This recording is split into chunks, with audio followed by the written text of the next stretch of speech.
Today's topic, decorating a foyer and a stairwell. I'm going to use the steps I always use when decorating a home on a budget.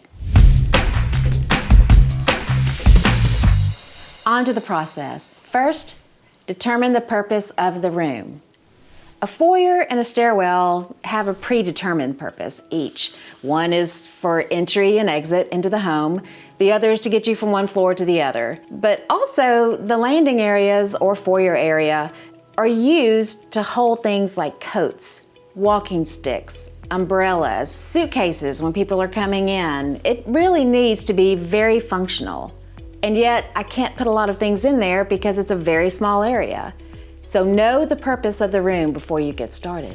Next, choose your overall look. I always say, choose an overall look, put it in a Pinterest folder or an actual manila folder. Keep a stack of those and start gravitating towards the one look that you're going to over and over and over again.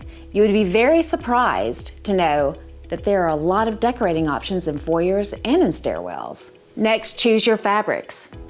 In a foyer or a stairwell, you may not have a window area that would require draperies, but you could have rug areas that can take the place of what fabric would do. So try to use those options to bring a little bit of life into the room. Another consideration when choosing a rug is to think about the durability, the washability, and the design of the rug. If you have a busy design or darker colors on the rug, they will show less wear. In an entranceway, that's very important. If you have a lighter rug, consider it being a washable rug, like a Ruggable brand rug, so that you can simply scoop it up and throw it in a washing machine whenever something happens to it. Now I can speak to you about a personal experience I had with my Ruggable. The first time I had visitors, actually, someone came in, had a glass of really dark red wine, and promptly spilled it accidentally.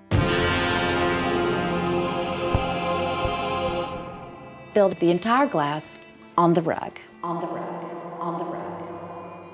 We actually were able to wash it out because we had a Ruggable. Yeah. So make sure that you think about color, pattern, durability, and washability when selecting your rug.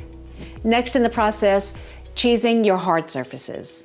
Flooring, countertops, tile, and in the case of a stairwell, your banister. I chose a black exterior banister, the same ones that we're using on the deck to go on the inside of the house on the stairwell. I wanted the continuity, I wanted the simplicity, it was all black, and I really liked the industrial look. I also chose the same flooring for the stairwell that I had in the rest of the house. Very neutral, and didn't really add a lot of color. So think about the colors of your banister. If you're going to use a metal, start thinking about the metals in the rest of the house. The metal of that banister really did drive a lot of my selections in the rest of the house. I made sure that my lighting matched that. I made sure that the doorknobs matched it, and any other kind of metal, maybe even plumbing fixtures that you might use. Think about the continuity of color. If you have the option in the very beginning to choose everything like I did, you can make sure that everything matches. Next, choose your paint. I'm using the same paint that I use throughout the house. I did consider some other options. I considered using a very dark color just in the stairwell to give it more drama. I also considered doing a paneling that was 3/4 of the way up and doing dark paneling with the same wall color that I have throughout the house on top. I went back and forth on all of that, and really because of budget, I decided to go with just the same color as I had in the rest of the house. I have to say, in this particular instance, I was glad that it turned out that way. Yet another happy mistake, because it really is nice to walk in and have all of that light and the brightness of that paint in that room. I think if I had gone darker in that particular area, that I may have regretted it later. One more thing about stairwells. On the stairs themselves, you do have risers. If you have a more traditional home and you have crown molding in the room and you have painted spindles, a wooden banister, you really need to consider what color the spindles and the molding and the risers will be, because those, in most cases, should be a gloss, and they should be slightly different than the regular paint that's on the walls. That type of woodwork is very special It's usually expensive, and it's something you should highlight in a stairwell. Next, choose your wood tones. I don't have a lot of furniture in these areas. They're very small, but I did want to make sure that at least they match the rest of the house.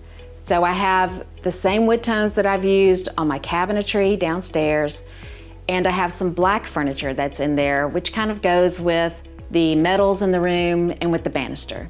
Next, do you have any existing pieces that you have to use in these rooms? Well, of course I do. I'm 60 years old. Of course I have existing pieces. So I decided to use a piece from my old house that is black, very simple. Didn't really look good in the other house, but it looks great on the landing on the stairwell. It's narrow, it goes right up against the wall, allows for you to walk around it to get down to the next flight of stairs. And it gives me an opportunity to put a lamp on the landing, which I think is nice late at night to have just a little bit of light without having to turn on the big lights in the whole stairwell.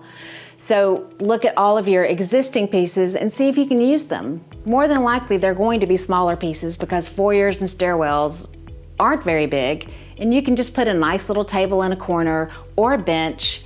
If you do have a bench, that's an opportunity to use pillows that have a nice little pattern that you could maybe stick in the corner of the bench or do a cushion on the bench. That might liven the room up a little bit. You also could put a chair, just a regular wood straight back chair in there, put a cute little pillow in it. Anything that could fill the area, add a little bit of color and interest is something you need to consider. Now, in the top part of the stairwell, that is my foyer. When you walk into the house, you are on the top level and you walk down to the main level, which has the kitchen in it. So when you walk in, I decided to hang an iron rack that I bought from Anthropologie that has these little spindles that stick out, and I have beach hats all over them, straw hats. You would be surprised how many of my guests forget to bring hats or going out into the sun, so they just grab one of those, take it downstairs, use it on the dock, bring it back up, hang it on the rack. But the hats also add a lot of interest. They're a little quirky, they look cute. So try to be a little imaginative, make it useful, but you could probably do something that's a little bit more decorative at the same time. There are some things to consider when you're working on a foyer or a stairwell. Maybe you need a mirror in there. A lot of foyers are enclosed and they do not have windows, so you need the extra light.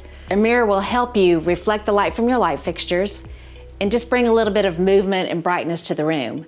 For me, in this particular situation, I had a large window that was right across from the door when you walked in that provided a lot of natural light.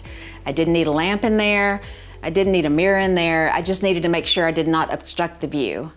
Lighting. Lighting is very important in a foyer and it's very important in a stairwell. Think about where the light in the stairwell hangs. Can you see it from the street? Can you see it from other parts of the house? You have to think about how it's going to look and whether or not it's going to match other items in the house. So this particular light that I have hanging in the stairwell is in front of 3 windows that are on 3 of the 4 sides of the light fixture. Every window provides a view of some sort to the lake, a view that I do not want to be obstructed. So I thought maybe it would be better if I had a light fixture that was see-through, not something that was big and heavy that would obstruct, something I could still see straight through to the lake in the middle of the day when I didn't have the light fixture on. I also chose it because I've had light fixtures that have the glass around them and they are very hard to keep clean, especially when they're so far off the floor. I don't want to have to get up there and Swiffer it and Windex it and do all the things that we have to do to keep them clean on a regular basis. What was really easy for me was to buy this light fixture that just had basically outlines of metal, and I can just use an extension rod with a Swiffer, clean up in there from the landing, not get on a step stool, and go. All of the light fixtures I chose were black to go with the banister, to go with the plumbing fixtures I chose, to go with the doorknobs. Everything is just a flat black. Can you mix metals? Yes. Be careful. Make sure that they in some way relate. I will use sometimes a black light fixture that maybe has a little bit of brass on it if I want to use brass somewhere in the house. You can take pieces, combine the metals on the pieces, and then go from there and have, say, a brass light fixture somewhere else and a totally black light fixture over here with one in the middle that has a combination of the two. But I would still try to relate them. It brings a lot of continuity to the room, to the house, to the overall look. I love the feeling that you get when you don't have too many competing elements in a house. Something else to consider, all of the wall space you have in a stairwell should be used. I decided to use mine for a little collection that I've been working on for quite a while. I have photos of various family members, from my grandparents down to my children, to my in-laws, to my parents, to me, to my husband, all in our bathing suits.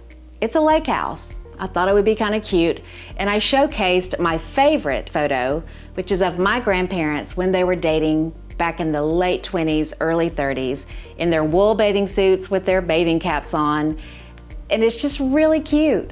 So I decided to put that in there. I also, to mix it up a little bit, I did a couple of orange frames in the mix. I had black in there. Orange is a color I'm using throughout the house.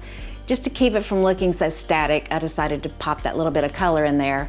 But think of something that brings your family together. Are you a family of tennis players, a family of golfers? Do you like to travel a lot? Use those elements, find photos from different generations from those elements. Maybe you're a pet family, everybody with their pets. Do different sizes, put them in the same types of frames, but just do a really neat collection, put it on the wall. It's a great way to share with your family, with your friends, a little bit about yourself. Also, think about how you need to use the foyer. Have a little basket for walking sticks. If you're out in the woods like I am, you will have older people who might need a little bit of assistance and can use these gorgeous, big, heavy walking sticks to take little hikes out. It also would be nice to have umbrellas in case it's raining really hard and you have to walk a pet. Keep the umbrellas by the door. Keep a couple of jackets, have a place to hang those. And as I mentioned, keep some straw hats or fishing hats hanging around so people can just grab those and go out. Remember, everything can't be the thing in the room. Be careful how many interesting items you put in there. For me, it was the photos of all of my family members in bathing suits. You don't want to have those on the wall, but then have some paintings, and then have some mirrors, and then have photos of the pets and photos of you traveling. You really just want one thing that people can concentrate on that's not too busy. So remember, everything can't be the thing. So now you've seen the results. You've seen the results of all the hard work we put into the foyer and to the stairwell. But there's one thing I want you to remember. Be prepared to make mistakes.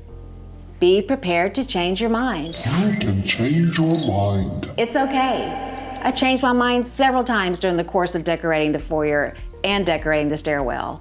I've had 3 or 4 different pieces of furniture sitting in there. But you have to do this. You have to go through the motions and figure out what it is you want. Now you know we are decorating this house on a budget. I always have to decorate my house on a budget. So if you want to know how I did this, check out KOJO's Cash Cuts.